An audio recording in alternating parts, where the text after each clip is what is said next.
Yeah, g'day folks. Just a quick video on how to get into Blackboard and basically navigate through it and submit me some assessments.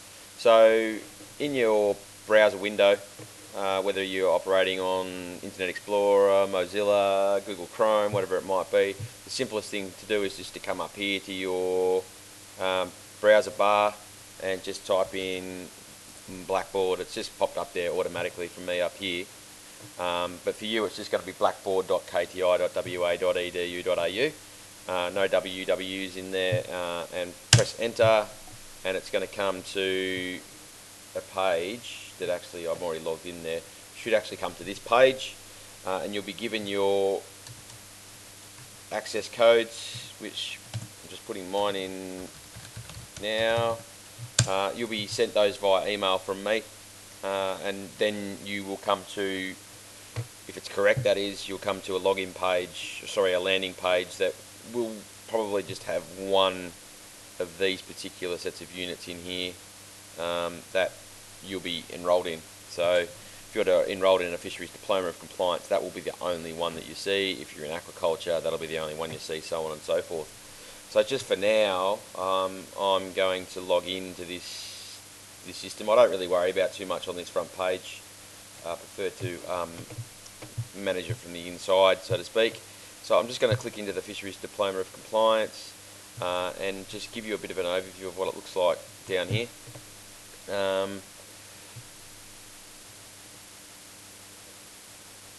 Currently we're in the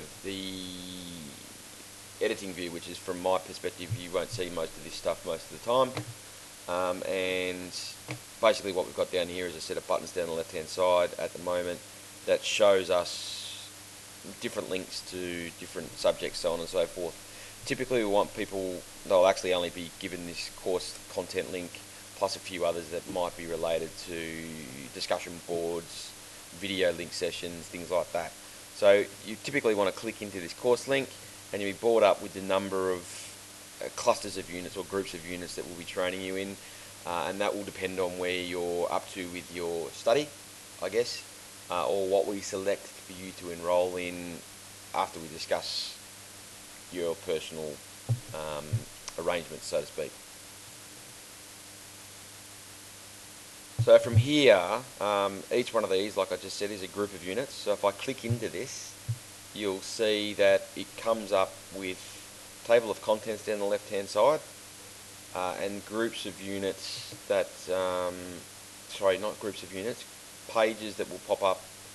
I think these are empty at the moment, so if I click into a page, it will pop up with the information that you need to be studying in that time. Let's just go back out, click into fisheries management. And what we're seeing at the moment, once again, is my view. This is the editable view, which you won't see. Your format is going to look slightly different. And what's going to happen is every time you complete a lecture or a session or whatever it might be, it's just going to ask you to review a quiz. The quiz just enables you to move on to the next set of subjects.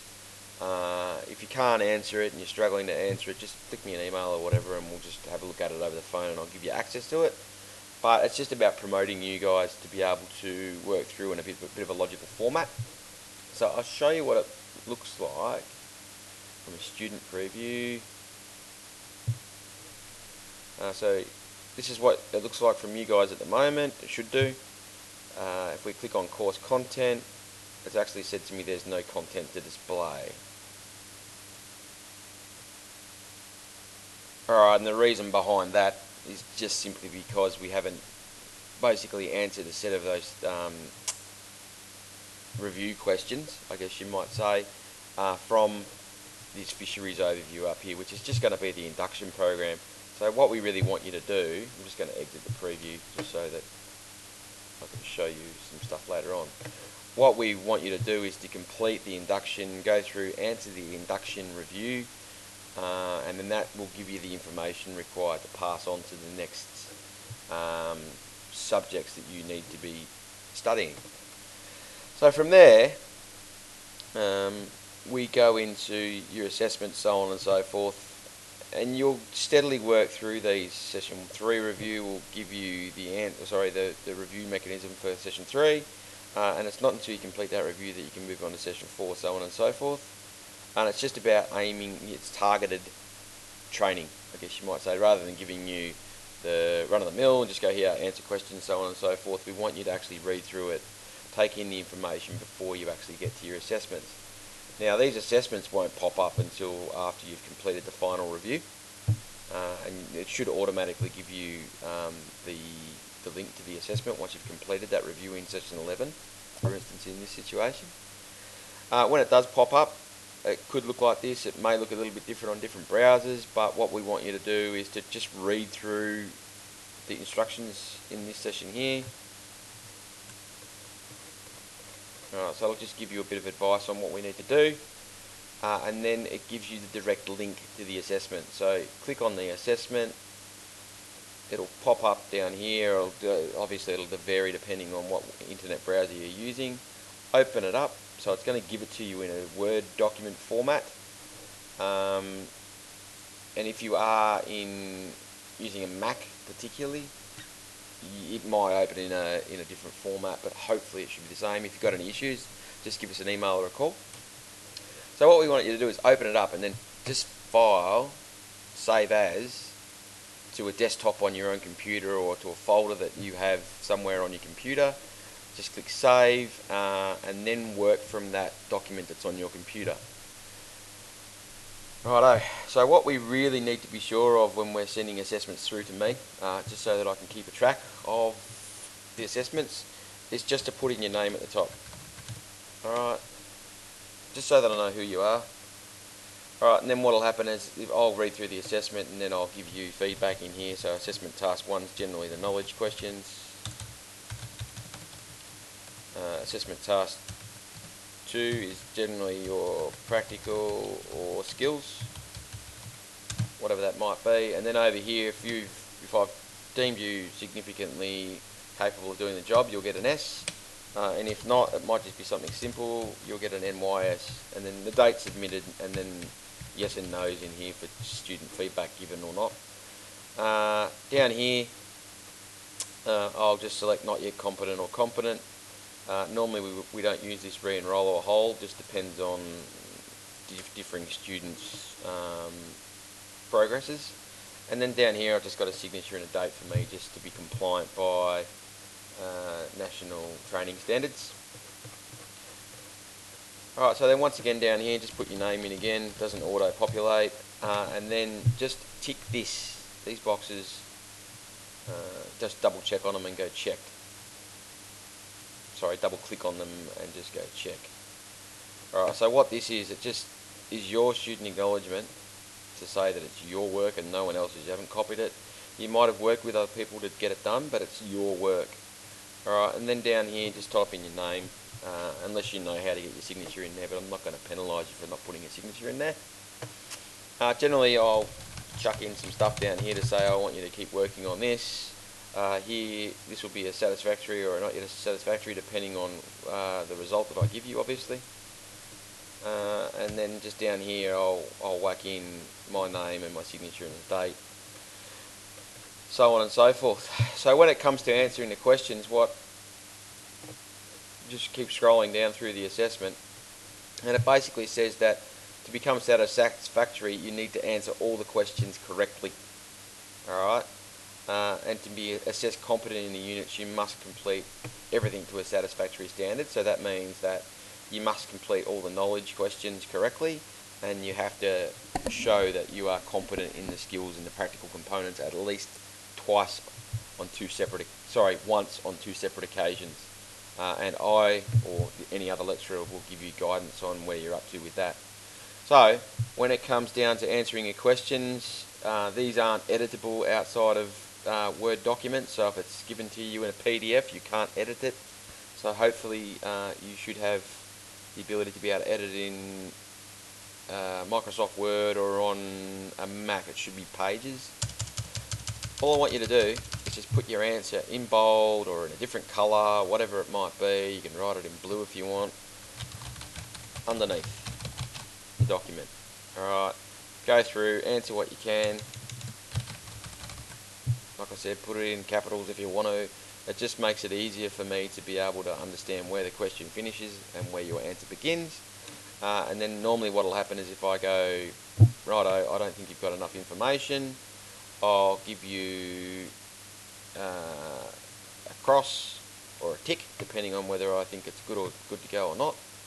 And it'll generally be a red colour if it's a cross, obviously.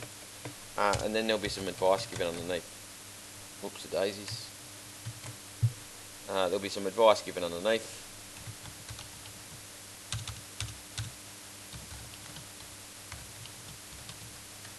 And a cross doesn't necessarily mean you're directly wrong. It might just mean you've done really well, but you just need a little bit more supporting evidence to say that you know where that information's come from. It just might need further clarification. You might not have gone into enough detail. So typically at diploma level, like, we would only really want to see, a paragraph or maybe half a page, up to half a page. Sometimes people will answer questions effectively in a couple of sentences. So don't go into pages and pages and pages and pages of documentation to answer your knowledge questions. So there'll be advice given back in back up here in this new landing page or the fisheries overview, one of those two when the time comes, as to the requirements for that, just a generalised requirement for how big those answers may need to be. Alright, so once you've completed that assessment, we can submit it through Blackboard, but until I actually get something working to get that done, I'd prefer to see you email me through to my email address that you will have on record, this document. So just create a new email with my email address in it, obviously. Attach that document from your desktop. Alright. And then just go, Benno, here's my assessment, what do you think, can I have some advice? You might be stuck on a certain set of questions, you might not be able to find enough evidence, you might go, oh, I actually can't find enough info on this, is this enough or do I need more? So just give me a bit of a heads up on where you think you might be struggling so I can quickly get to it and give you feedback as fast as possible.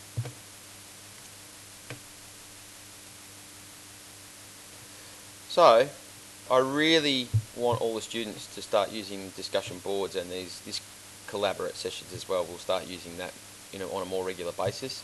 But discussion board, just go into the discussion board, click into it, and I'll have a thread here that might say 2015 students, that's what it was from last year, or there might be some other communications from other students to say, alright, cool, I've got something and I just want some feedback on it. The discussion board is really critical in this fisheries management program to show that students are communicating with each other, particularly when it comes to building teams and leadership principles and things like that. For all other diplomas, such as the aquaculture diploma and even Cert 3, discussion board really shows to me remotely that you are capable of communicating to the required level.